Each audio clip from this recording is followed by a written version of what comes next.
Hello everyone, yes, it's another Like-Minded, and here's what's happening. The big news in Wisconsin this week was that the Supreme Court upheld the law passed by the state legislature that strips most public workers of their collective bargaining rights.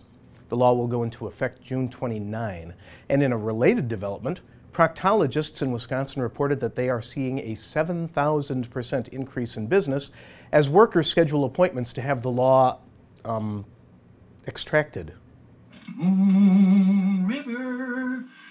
Whew. Thank you, Doc. You ever serve time? Locally, the Janesville City Council is discussing the adoption of an ethics and conduct policy for members of the council. Among the items rumored to be part of the policy are, number 1, members must stay awake during meetings. Number 2, no use of the terms butthead, dork, or pusillanimous. And number 3, no bad breath allowed during meetings. This policy sponsored by Mentos, the official breath mint of the Janesville City Council. Mentos, the fresh maker. The Janesville Historic Commission announced last week that they are moving ahead with plans to replace the roof on the Lincoln Tallman House. Now the big surprise is that, to be more historically accurate, the new roof will actually be the color red. Later, the city announced that along with that change will be the erecting of a new sign outside the historic mansion. If you follow Major League Baseball, you've noticed that stadiums across the country have copied the idea of the Milwaukee Brewers racing sausages with races of their own. Now in Washington, the Nationals have announced that they are doing their own version of the sausage race, but featuring the likenesses of disgraced politicians running from the media. This event has been dubbed the Wiener race. Anyway, speaking of Representative Anthony Weiner, who resigned last week from Congress, he and his pregnant wife announced that they have chosen a boy's name for the child Mrs. Weiner is expecting later this year. The child will be christened, wait for it, Oscar Mayer Weiner. Oh, I'd love to be an Oscar Mayer Weiner. That is what I truly like to be.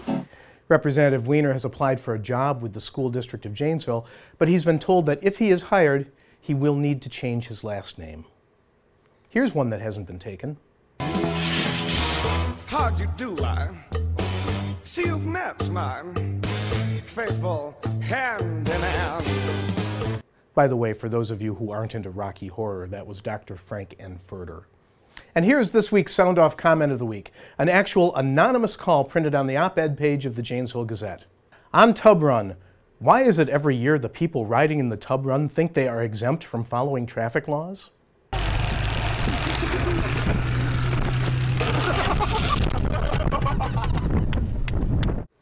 That's all for this week's Like-Minded. See you next time.